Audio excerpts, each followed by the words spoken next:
I would like to thank you all for joining us tonight. My name is Liz Kirchhoff, and I'm an adult services librarian at the Barrington Area Library.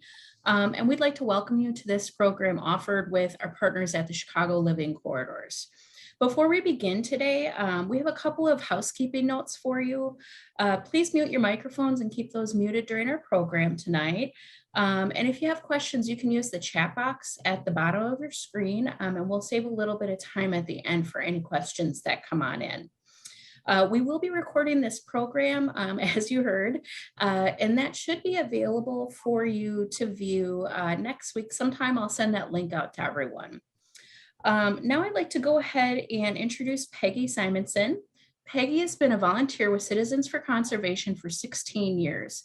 She is a former president of CFC and continues to serve on the board of directors. Peggy is currently chair of the CFC's Community Education Committee. Peggy?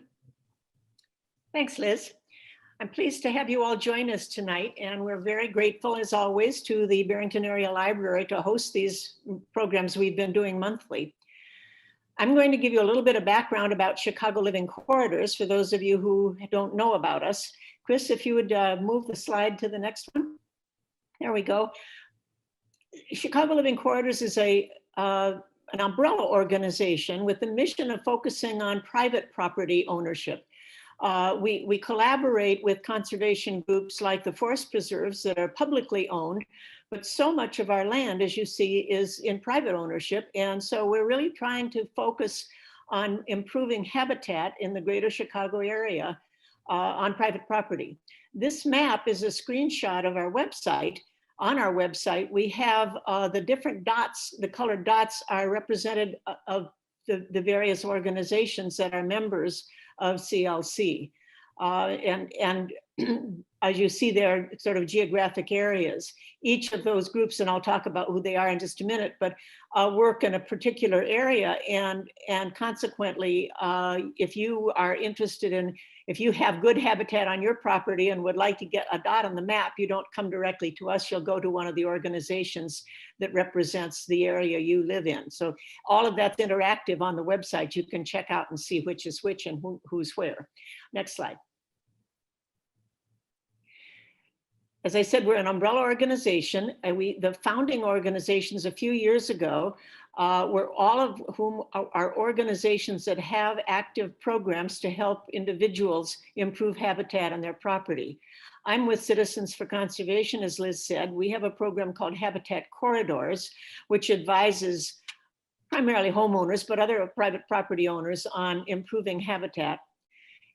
Carol Rice, who's the president of Chicago Living Corridors, is with the WPPC, it's McHenry County Wildflower Propagation and Preservation Committee, and their program is called A Natural Garden in Your Yard, which is similar, actively helping individuals improve habitat.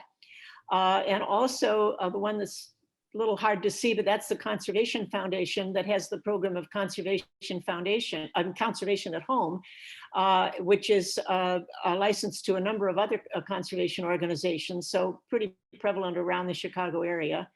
And then two of the other founders were Wild Ones chapters, the Northern Canaan West Cook chapters. Since our founding, we've had additional organizations join us. All of these on the list here are those that are actively working to help improve habitat and private property. So now, next slide. If you are interested in, if you have good habitat already and would like to get on your dot on the map, join one of the participating organizations.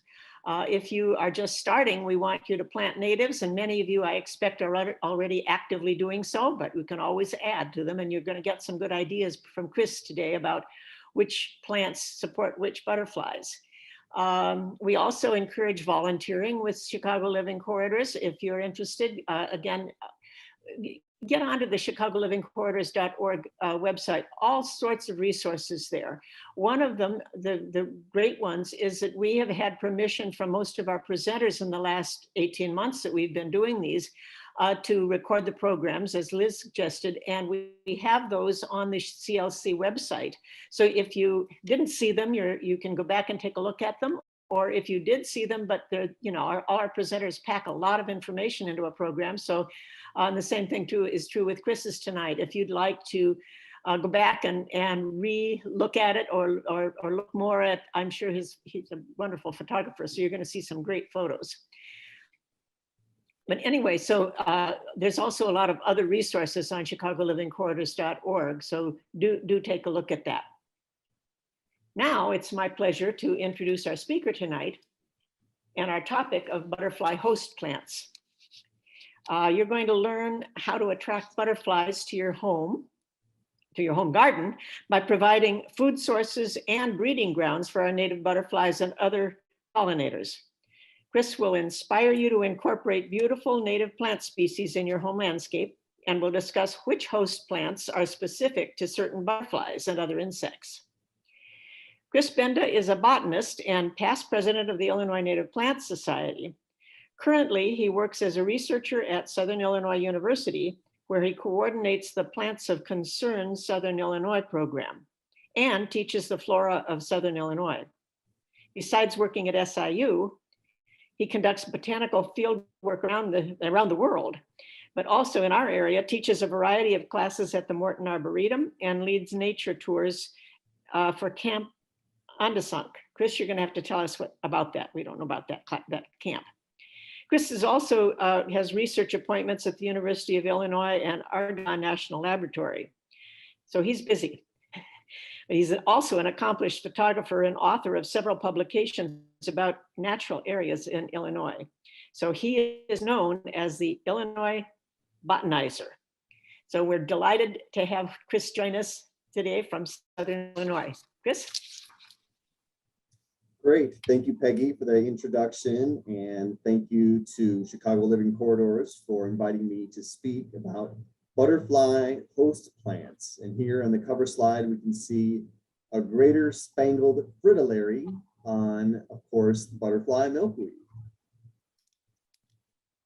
So again, my name is Chris Benda, and as of January, I started full-time at SIU, Southern Illinois University, to coordinate the Plants of Concern program. So many of you may be aware of this program. It's been run out of the Chicago Botanic Garden for 20 years. We're actually celebrating the 20th anniversary this year. And just in January, they were able to expand the program to Southern Illinois. And so I spend my days either doing rare plant monitoring on my own with my assistant or coordinating with volunteers to find these plants in the wild. Also, I mentioned to teach the flora of Southern Illinois. This last summer was my 10th year teaching that class at SIU, past president of Native Plant Society. And I'm also a life member, and I still edit the newsletter. I'm actually working on wrapping up the fall issue here in the next few days. So I do a variety of other things. So I have an appointment with Argonne National Laboratory, and I actually have field work in Hawaii that I get to go to. And they actually sent me to Korea in 2019. That's where I get to boast that I work around the world. But Camp Ondasung, as you mentioned earlier, is a Catholic youth camp in Johnson County near the town of Ozark, Illinois. And I lead nature tours for them, or I did, I should say, pre-pandemic. That program has not been revived since the pandemic started, but I hope to do that again sometime.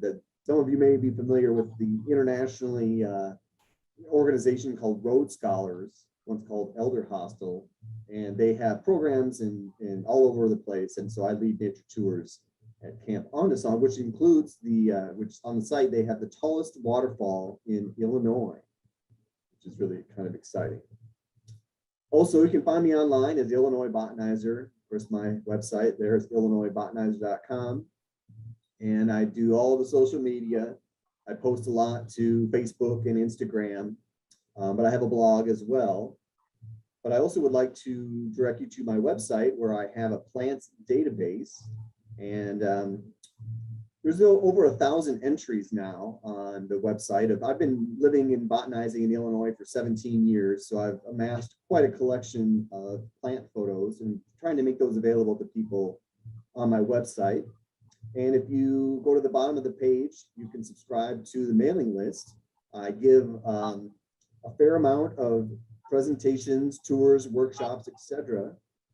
And you can see this, my schedule of events on the workshop, or if you want to be notified of them, you can enter your email there on the website and I'll send out email reminders of my program.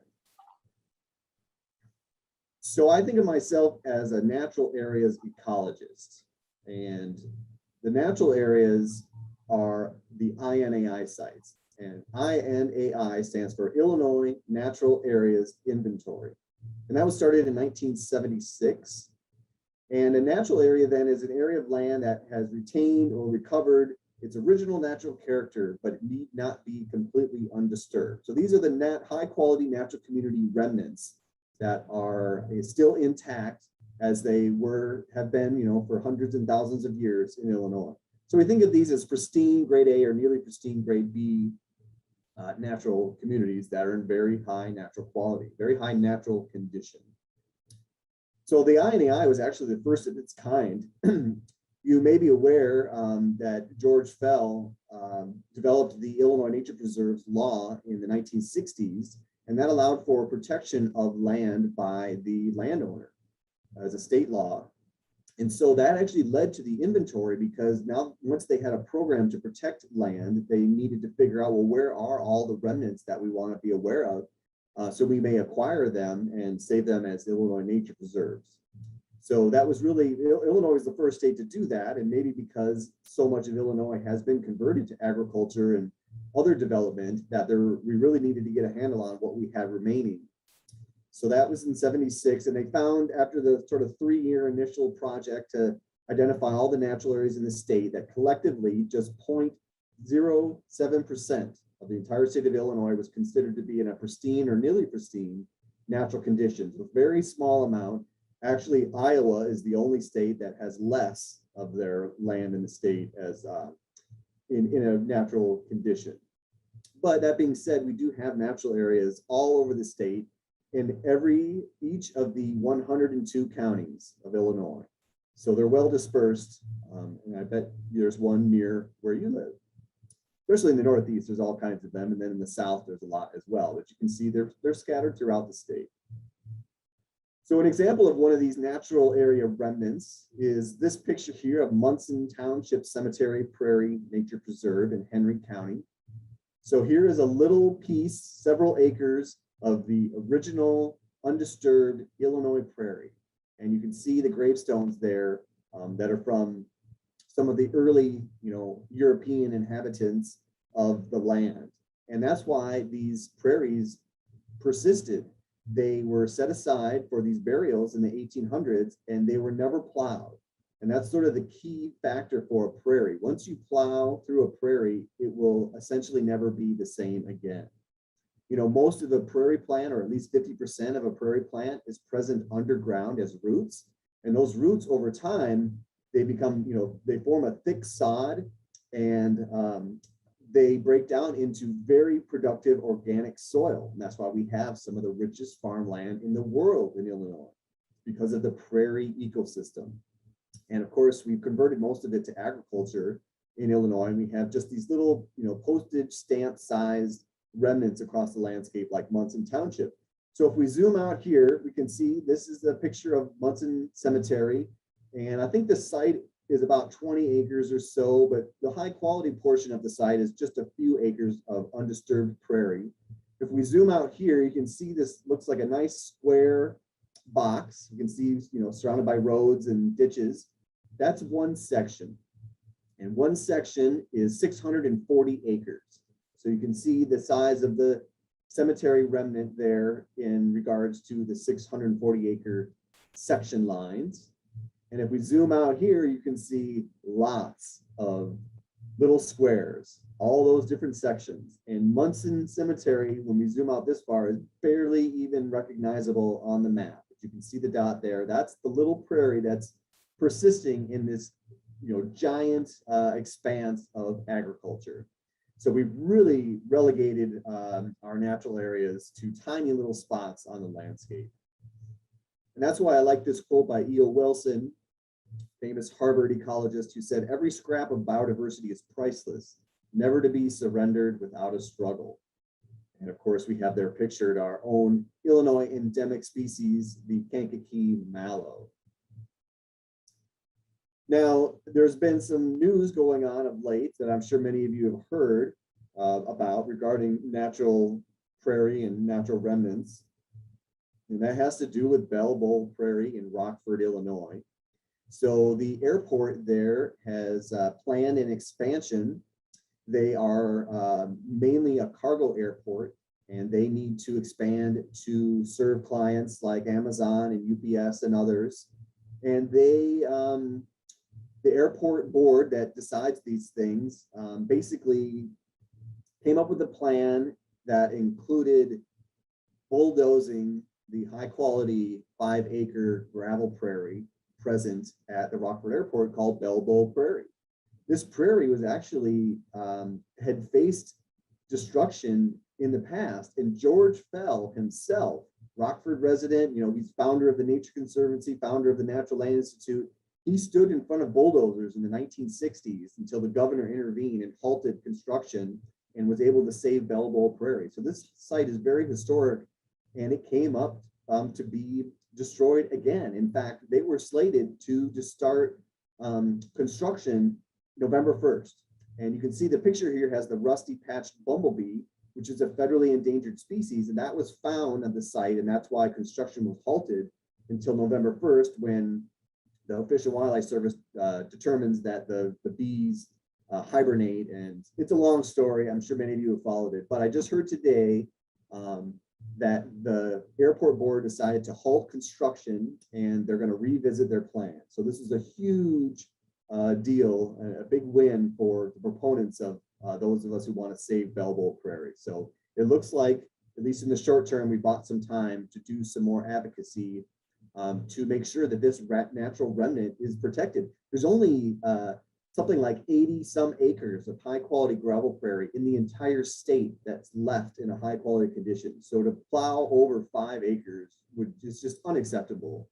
In fact, 5 acres is just part of it. The whole thing is about 20. So in this day and age in Illinois and elsewhere, you know, we shouldn't be destroying our natural community remnants. So far so good. It seems that there's some protection coming for Bell Bowl, but stay informed on this issue.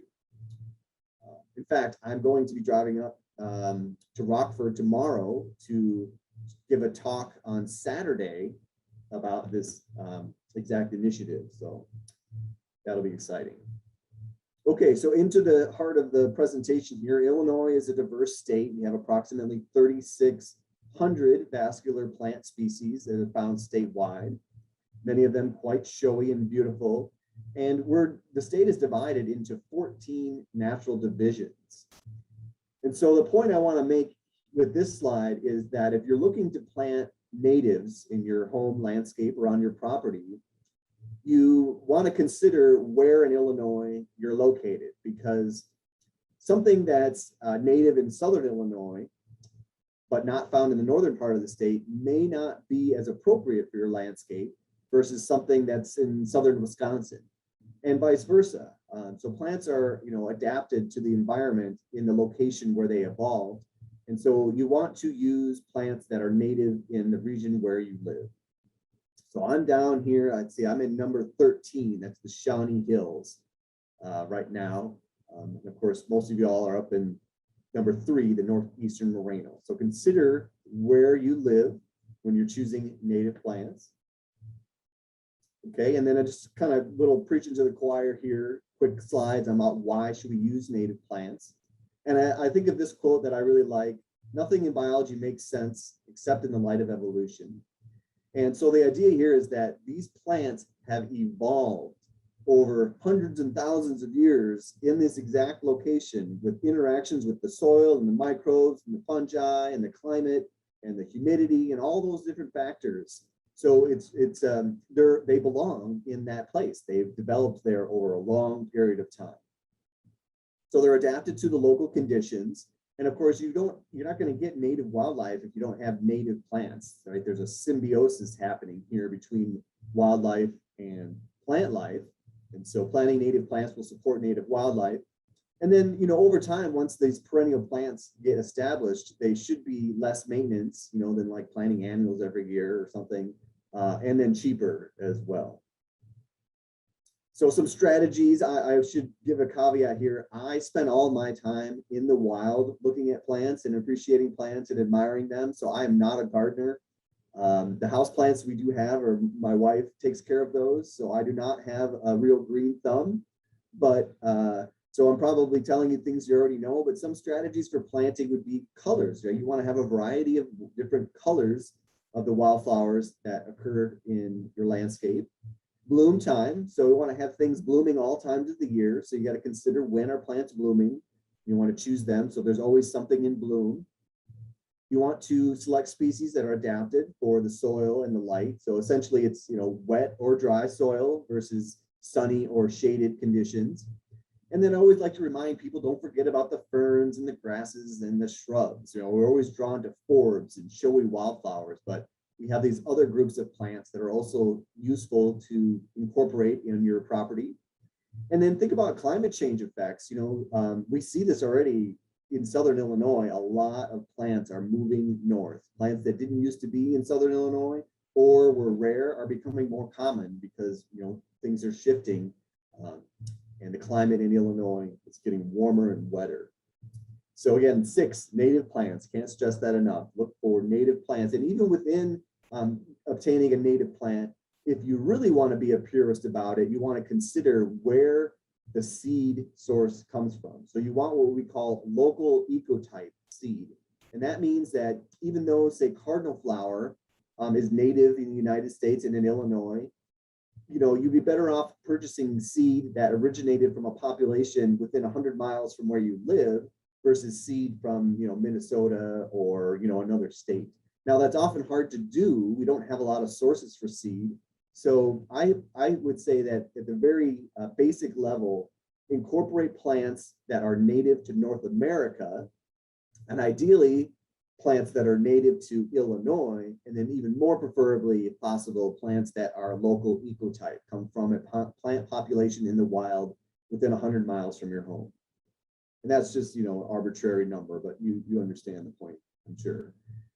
So here's some guidebooks about for plant identification. I actually studied turtles in graduate school. I went to University of Illinois, Urbana-Champaign, and I worked in Lake County for the Lake County Forest Preserve District, finding Blanding's turtles.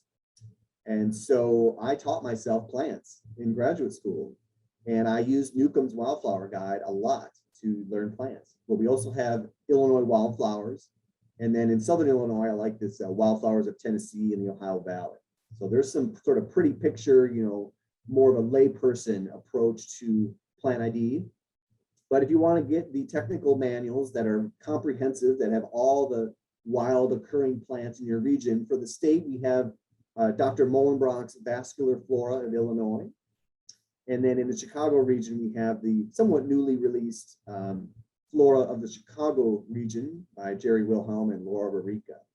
So those are amazing resources if you want a real deep dive into plant ID. And then if you're going to look at butterflies and skippers and moss and things, here are some excellent resources for Illinois. The Butterflies of Illinois is a wonderful publication that's not too many years old either. And then there's some older books about the skippers and the silk moths. So those are awesome resources we have specifically for Illinois and what we call these lepidopterids. Now, where to get seed or plants? On the Illinois Native Plant Society website, there is a tab that has a list of the native plant nurseries that are present in Illinois. Of course, there's a lot of them in the Northeast region where a lot of people live, but we have some listed there statewide. So that's a good source to look at for obtaining native plants. Our website at illinoisplants.org. And one last thing here about nativars. So we have native species that have been cultivated and bred, selectively bred to be, showier or bloom longer or various characteristics. And most native plant societies are recommending against nativars, essentially because they're manipulated. They've been, selected and chosen and bred specifically for one thing or another. And so ideally, we want to have true native species that originated from the wild and have not been manipulated by cultivation. And you can find a lot of statements and articles that talk about nativars. So I want you to be aware of that situation. All right, so let's talk about some butterflies a little bit and get into the heart of the presentation. So of course, butterflies have a life cycle, and like a lot of invertebrates, they actually have a larval stage. It looks, much different than the adult stage. And the same is true for butterflies. So as we look at these plants, the plants that are specific to certain butterflies are actually specific to the caterpillars or the egg stage. So butterflies themselves are generalists, and they will visit a variety of wildflowers. Of course, they want to get nectar and things, energy, food. And so there are only particular plants that they'll lay their eggs on, because then the eggs hatch into the caterpillar, the larvae, and then they'll consume the plant. And some are very picky about what they'll only eat a certain thing. So when we're talking about selection of plants for specific butterflies, we're actually referring to the caterpillars that are specific to the plants. And it's a quick mention, Doug Tallamy, who's a entomologist, he studies caterpillars, and so a lot of his books about native plants relate to native caterpillars. And things like oaks and black cherry and such, they can have over 500 species of caterpillars that are specific to them. So you're really creating a wonderful environment for butterflies to use when you plant native plants. And I should mention, even though I'm going to talk about some specific examples, anything you have that's native is going to be visited by butterflies and pollinators. So you plant native plants, you get native wildlife. But we want to discuss some plants that are specific to certain things. And I want to start here with some of the butterflies that are rare in Illinois. So wild lupin is not commonly found. It's a pea, in the pea family. I actually spent one of my first summers while I was in my undergraduate degree working at Fort McCoy, Wisconsin, where they had a lot of wild lupin. And because they had a lot of wild lupin, they have the butterfly that's host for it is the Karner blue butterfly. Beautiful little small blue butterfly.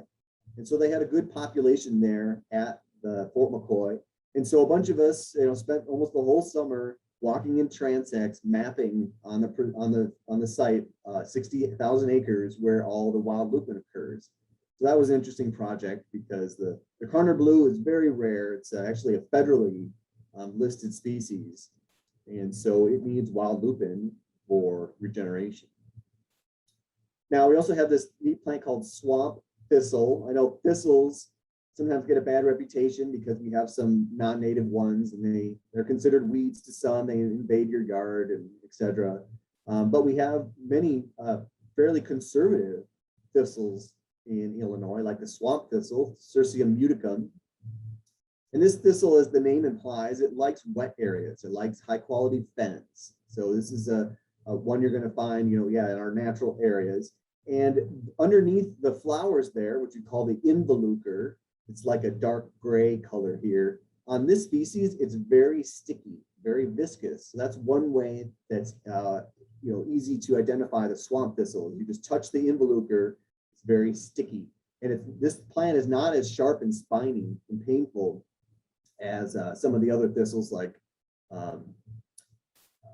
the common field thistle and the Cirsium vulgare and some ones like that. But the rare butterfly that associates with this plant is the swamp meadowlark, which is also rare in Illinois. You see the photo here by Doug Tarrin, who works a lot with butterflies. Now, grasses too. You don't want to forget about grasses. They're not real showy plants, but there are lepidopterans that utilize grasses, like big blue stem and broom sedge and such. And so we have a lot of the skippers utilize tall grasses.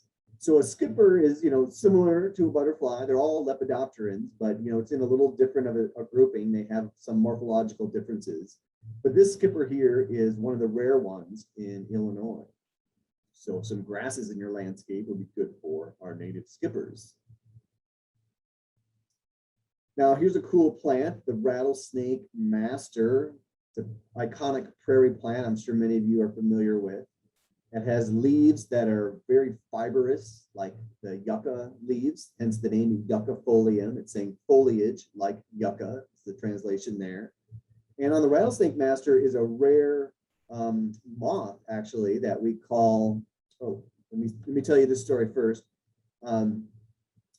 In Southern Illinois, at a site in Union County, there was a researcher studying pack rats, and he found a pack rat nest underneath sort of a rock shelter that had collapsed. And he collected some materials from the pack rat nest, and he found a slipper, sandal artifact there. And he noted in his report and filed it away. And an archaeologist saw the report and found the shoebox or whatever that had the materials that he had found, and got this sandal analyzed. And it was found that the sandal was made out of 5,000-year-old rattlesnake master fibers found in Southern Illinois. So that's a really fascinating story about this interesting plant with the leaves like a yucca. But as I was saying, there's this rare stem borer moth, Papima, as I would say it, and it's specific to Eryngium yuccifolium. So if you see, rattlesnake master, you can investigate it for this rattlesnake master stem borer, which is a rare insect in Illinois.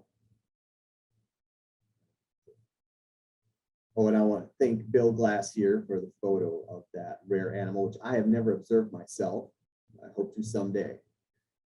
So some other, this is one more rare butterfly that utilizes bird's foot violet, Viola pedata. So there's something like 30 species of violets in Illinois, a lot. But the bird's foot violet is a prairie species, and it has a distinct leaves. And you can see, I took this picture at Ayers Sand Prairie Nature Preserve, and you see a nice mass bloom of the bird's foot violet. And the butterfly that utilizes that is the rare regal fritillary. And I also have not seen and photographed this rare butterfly yet, but I hope to someday. So most of the photos in this presentation are mine, but you can see where I have acknowledgement for photos that are not. So regal fritillary there is on the bird's foot violets. Now, because I mentioned fritillary and mentioned that there's another more common species, the greater spangled fritillary, and they seem to use a variety of species. It was on the butterfly milkweed in the photo at the cover. This is purple milkweed that this one's on. So apparently they like their milkweeds like a lot of butterflies do. But that's a more common fritillary in the state. Now, some other host plants for butterflies. We have the white turtlehead, Chelone glabra. Chelone is Latin for turtle. You see the flowers there. They sort of resemble the shape of a turtle's head. And these grow in fens and wet places, seeps and things. And it's the Baltimore checker spot butterfly. You can see there the caterpillar and butterfly that utilize this species for their survival. Very beautiful butterfly there indeed. And I'm not sure if they're actually listed anymore. I think they might not be, but they are rare still. So that would be a butterfly you might definitely want to plant some turtlehead for to benefit them. And turtlehead is a widespread plant in Illinois, and it's somewhat easy to obtain, I believe. And we actually have a pink turtlehead as well. Down south here where I live, we more commonly have the pink turtlehead, although we do have the white as well. So a couple of options there for turtleheads and the Baltimore checker spot. Goat's beard is another one, not a very showy plant. It's a dioecious species, which means that an individual is either male or female. And so there's a nice specimen here in the photo, the Aruncus dioicus. Dioicus, it refers to that being dioecious. And what inhabits that is the dusky azure, which I also have never seen, but apparently must not be very common because Sue Post and Mike Jeffords asked me once about finding goat's beard in Southern Illinois because they wanted to photograph the dusky azures. So they're specific to that plant. And that's a nice, the goat's beard is a gorgeous plant. I think anyway, I'm always very excited when I find some in the wild, not very common in Illinois, but it's around. So that's a good association there. Now, here's just a few plants that are generally good for all kinds of pollinators, but butterflies included. And one here is the New Jersey tea, Ceanothus americanus. You have lovely white blooms, a little kind of a shrubby, short shrub plant, but it's used by a variety of different insects. So that's a good one to know about. And if you weren't aware, I actually learned that this year that during the Boston Tea Party days, they threw all the tea overboard, right, in revolt of the British Empire, and they didn't have any tea. So they actually used this plant to make tea. And of course, a lot of it sort of in and around New Jersey. So that's how they got the name New Jersey tea. You can make a tea from this plant. And it's actually in the Rhamnaceae, which is the buckthorn family. I know buckthorn is an invasive species in Chicagoland, so that's not desirable, but this is a native member of the buckthorn family. Also, coneflowers, Echinacea. You have several species in the state. Butterflies love Echinacea. And so that is a useful plant to have in a full sun, dry setting in your landscape. We also have blazing stars. Butterflies love blazing star. This is Liatris spicata, but I think there's about a dozen species of Liatris in Illinois. So they provide nectar for lots of things, bees and hoverflies and monarchs, particularly monarch butterflies, often found nectaring on blazing star, and it's a beautiful plant as well. So that's a good one to think about. Oh, and here's a story. So a friend of mine has incorporated a lot of native plants on his 40 acres in Jackson County, and he noticed his little wiener dog that they let run around. They call it the vole master because the dog goes after voles, and it found a vole nest. And he went over there to investigate, and the voles were taking the corum. The corum is like the rootstock of the Liatris plant, and they're nutritious. And so the vole was stealing these corums from Liatris. And so his dog found this, vole nest, and he excavated it himself, and he pulled out like 500 corums that this vole had stashed of his Liatris that he had planted, and they were stolen, and he went and he planted them back around on his landscape. But these go a corum is, I don't know, $1, $2, $3 each if you were to buy them from a plant nursery. So that vole is stashed away, $1,500 worth of Liatris corums in the little nest. So that was quite an interesting story he shared a few years ago. Wild bergamot is another really easy plant to grow. This is common in restorations and such. And again, lots of butterflies will use the various Monarda species like this Monarda fistulosa, wild bergamot.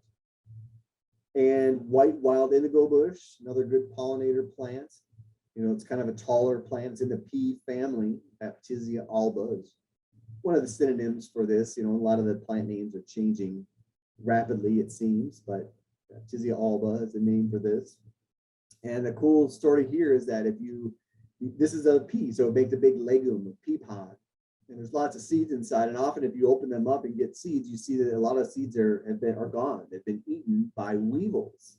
These weevils like to eat the seeds in there. So what you do, this is a Floyd Swink joke. You get two weevils, one bigger than the other weevil, and you put them on your hand, and you say to the group, you see how this weevil is smaller than this weevil? It's the lesser of two weevils. Floyd Swink was quite the punster, jokester. I think we would have got along just fine.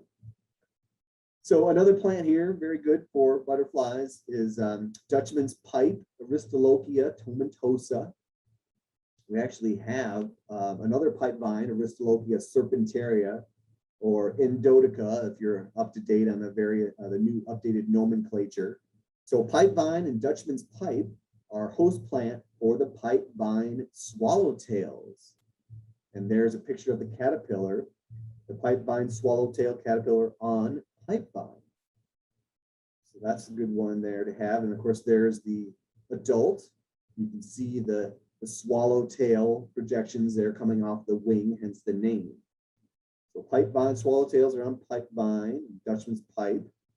Spice bush, we have a bunch of swallowtails that are specific to some things, like the spice bush swallowtail butterfly and caterpillar. And this is the caterpillar that at one stage of its growth, it looks like bird poop. And so it's sitting on a leaf and it's all, camouflaged. And then later, as it gets a little bit larger, it has these, fake predatory eyes. So it looks like a snake or some kind of, larger creature that may be more intimidating. So of course, these have evolved these patterns because it helps them avoid predation. And there we have the spice bush there. Now, pawpaw, Asimina triloba, is another excellent plant for a variety of reasons. Of course, it has the delicious fruit that it's produced, but also, that's another host plant for these swallowtail butterflies. And like the zebra swallowtail, which I have this just poor picture of this caterpillar, but there's one that I've seen back at some point in my history. So more swallowtail associations. And there's the adult, see white and black there with the swallowtail feature coming off the wing. So I'm gonna have those on that. And then tiger swallowtails, it's another swallowtail in Illinois. We actually have giant swallowtails as well. And so those are going to be on prickly ash. You see this photo here, which is more of a shrub. That's the host plant for the giant swallowtail. And there's the picture of one of the caterpillars early in development, where they kind of look like a bird dropping. And so that's its camouflage there to escape predation. The giant swallowtail. Now, carrots, the carrot family, also host for some specific caterpillars and butterflies. This picture here is great angelica, not the wood angelica, and Angelica venenosa, photographed in my yard. But we have black swallowtail again that likes to, or the host plant, rears its young on this particular species. So black swallowtails, they're on different carrots. Often people have wild dill that they've planted in their yard. It attracts these black swallowtails. There's a whole series of swallowtail caterpillars and butterflies that are specific to a number of different plants. Let's move on to figwort family here. And this particular figwort is Agellinus, which is the slender purple false foxglove. And a caterpillar I see a lot on this particular species is the common buckeye. And so you see the caterpillar there, picture on the left, and the butterfly on the right for the common buckeye, which feeds on Agellinus species. These are the false foxglove, the purple false foxgloves. And there's a number of different species in Illinois for those. Now, hoary vervain is another sort of weedy species that's common along roadsides and old fields. And again, butterflies love to feed and visit with the hoary vervain, the Verbena stricta. So sometimes it's just common plants we have in a landscape are valuable for our insects. Wild senna is another good pollinator plant for butterflies. Let's see, I think we have a couple species. I think we have Marillanica maybe on the left, and then Hepicarpa here on the right, zoomed in. It's got the little bearded style. That's how you know it's Senna Hepicarpa. But we have the cloudless sulfur that is often found feeding on wild senna. Senna used to be in the genus Cassia. Cassia marillanica was a former name. But the cloudless sulfur associates then with this plant, senna. Now we have orchids. So this particular orchid is pollinated by hawk moths. So the hawk moth isn't really associating with this plant as far as rearing its young, but this orchid has a very long nectar spur. And so only certain species have long enough proboscis that they can get, it down into the nectar tube. And while they're doing that, they get pollen all over themselves and carry it from plant to plant. Now, the eastern prairie fringe orchids are quite rare and they often don't get pollinated. And so here you can see a capsule of orchids. Orchids have tiny little dust-like seeds. So they're ubiquitously spread throughout the environment because they're spread by wind, and there's thousands and thousands of little seeds. But orchids are quite rare because the seed lacks endosperm. It doesn't have energy to grow in the seed. So it has to land somewhere where it can develop an association with mycorrhizal fungi, and actually steals nutrients or obtains nutrients from the fungi, and it allows it to grow until it's big enough to photosynthesize and produce its own food. So that's interesting. And because they're somewhat rare and they don't always get pollinated, there's a method where you can transfer the polymnia using toothpicks. So sometimes volunteers go out by hand and they use toothpicks and they take the polymnia out, which is with a pollen bearing structure, and then, move it to other plants and other populations to allow for germination. So that's a real interesting method used to help our native rare orchids like the federally threatened eastern prairie fringed orchid.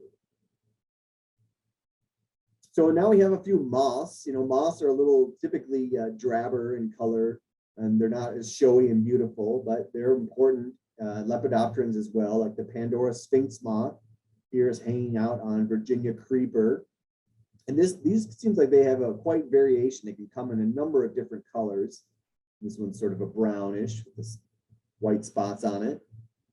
And this I just found last month. The Plants of Concern team from Northern Illinois were down visiting, and we took them out to a cypress swamp. And we were wading through thigh-deep water we saw 6 cottonmouths that day. And we were looking for the rare Styrax americana, the American snowbell bush.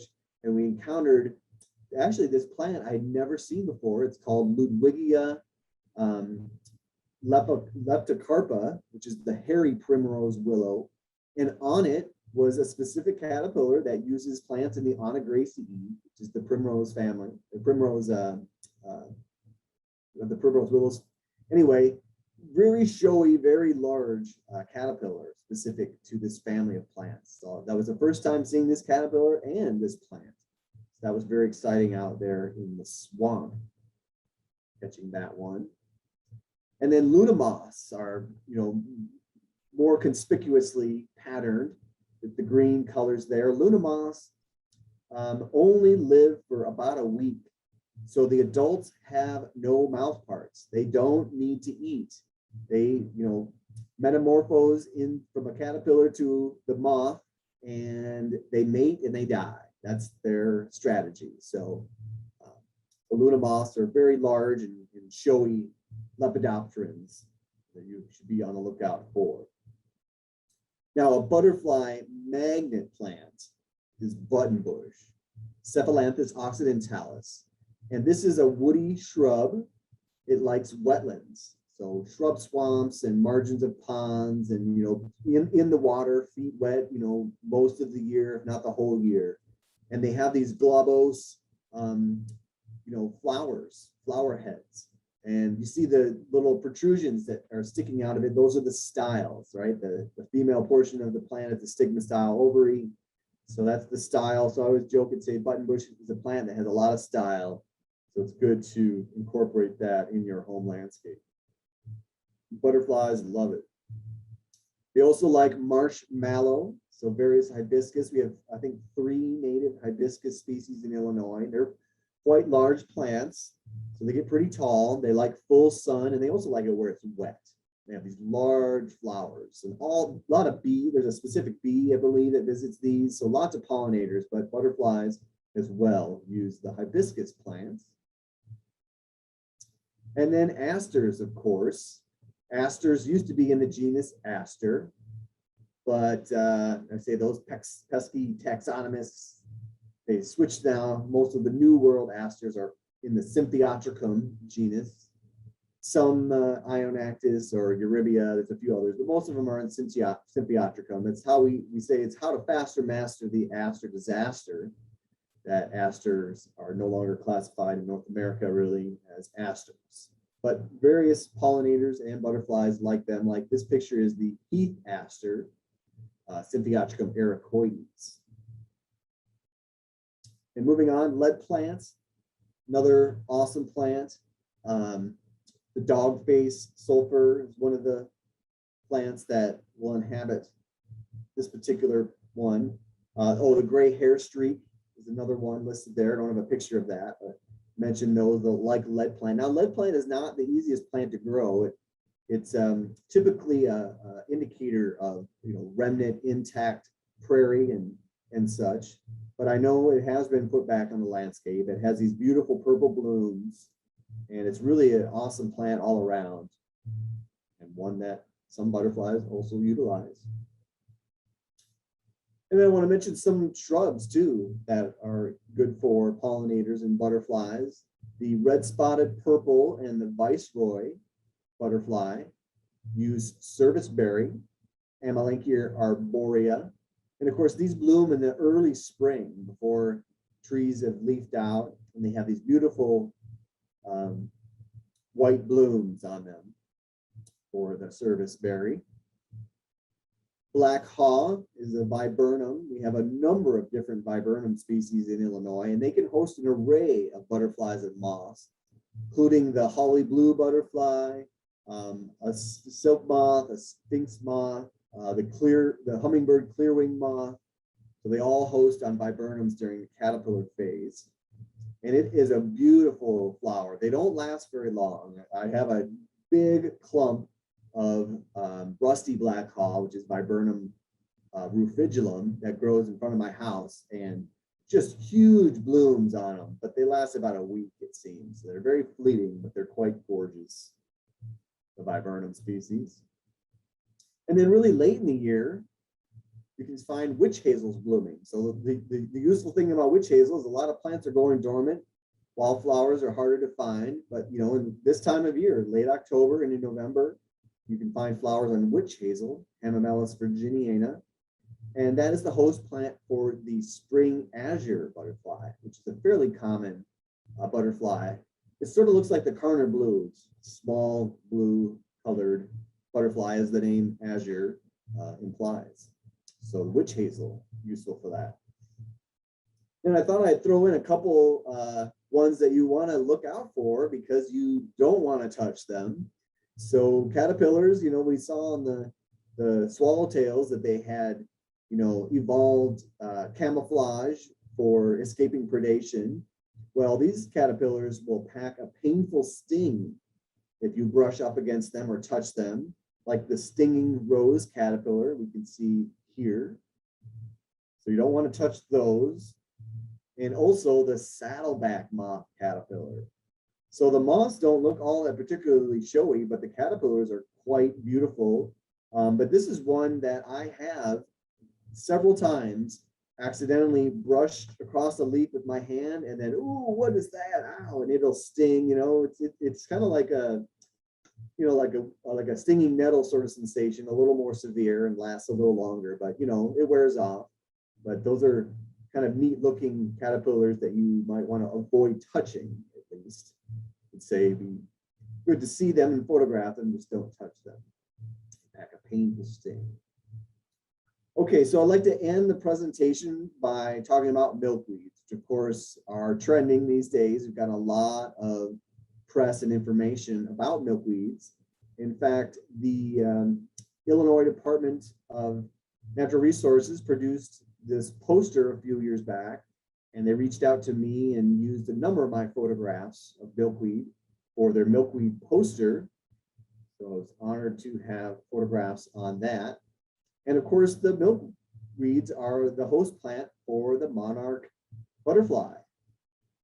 So we see a couple symmetrical looking monarch butterflies on Liacheus, the blazing star, which I mentioned earlier, is a magnet for monarchs.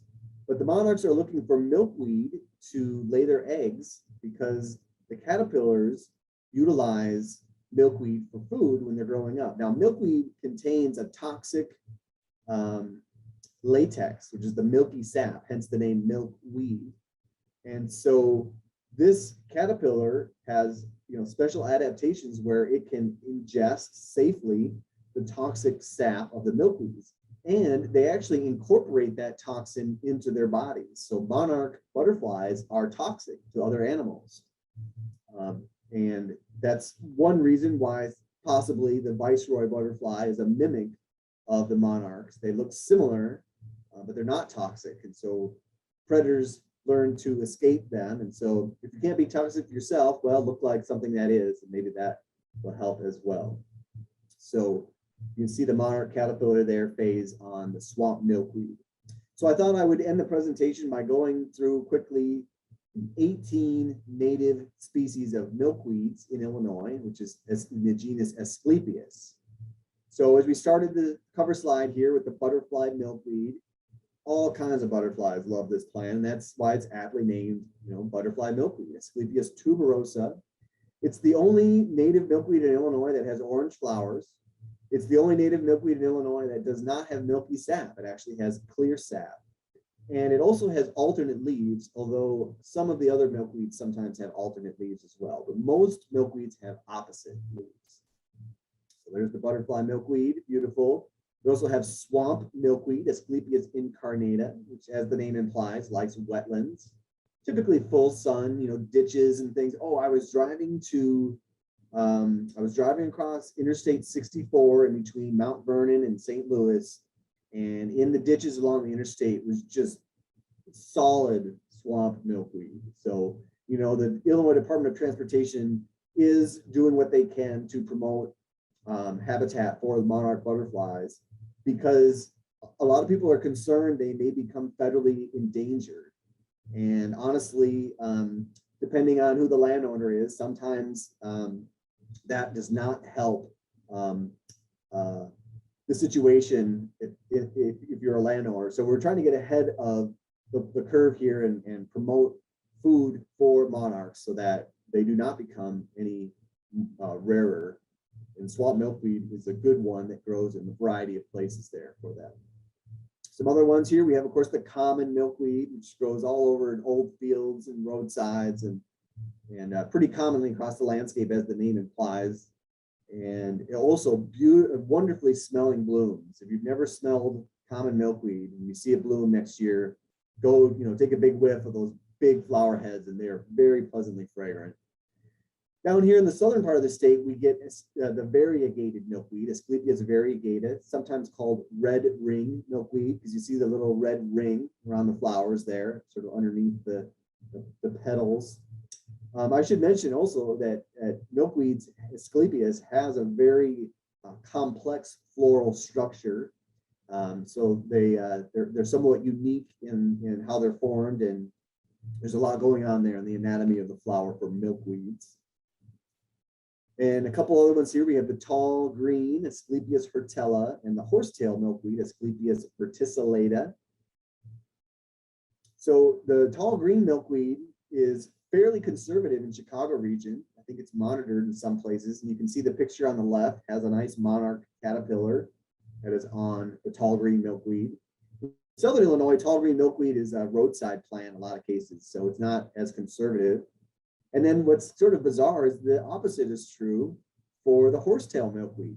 In Northern Illinois, the horsetail milkweed is kind of weedy. It's a low C value. I've seen it bloom profusely along interstates and highways. In Southern Illinois, though, you really only find it on intact limestone glades and in hill prairies and such. So much more conservative in Southern Illinois. Some other showy ones here. We have poke milkweed and purple milkweed. So the poke milkweed somewhat resembles pokeweed. It's not a milkweed, totally different. I'm sure most of you have heard of pokeweed, but the poke milkweed somewhat looks similar, hence the name. It has got these white flowers. They're very sparsely flowering, not a very dense head, but a very neat looking shape to the flowers. I think they look like a little claw there with the horns that kind of protrude out of the flower. And then the purple milkweed is somewhat like common milkweed, but the flowers are larger and usually darker colored. But you can see there's a monarch caterpillar hiding out on the leaf there behind the flowers of the purple milkweed. I took that picture actually this year in June. Now we have four-leaf milkweed, which is the earliest milkweed to bloom in Illinois. Asclepias quadrifolia, right? Leaves of four. So sometimes people call this world milkweed. Sometimes the horsetail milkweed is called world milkweed. So I just avoided that term altogether. One's horsetail milkweed and this one's four-leaf milkweed. But it has a whorl of four leaves, typically somewhere on the stem, and they can have white to pinkish flowers, and they bloom in open woodlands. So conservative early blooming milkweed. And then down here in the south, we get the white swamp milkweed, which is really common actually in the coastal plain and wetlands associated, with the floodplains of the Mississippi River. Now, most milkweeds have a seed capsule called a follicle, and the follicles are dehiscent, right? They crack and they open, and then that fluff attached to the seed comes out, and they're wind dispersed, right? So the fluffy attachment allows for the seeds to blow through the wind and get dispersed. Now, white swamp milkweed does not have, it's the only milkweed in Illinois that does not have that cottony fluff attached to the seed, because it grows in, dense forests, dense floodplain forests and swamps. So there's not a lot of wind activity moving through those places. So these seeds are specially adapted for water dispersal. And so you see the picture there in the bottom that they have wings. The seeds have wings on the margin, and that allows them to float on the surface of the water and then be dispersed that way. So a little different strategy there on the Asclepias perennis.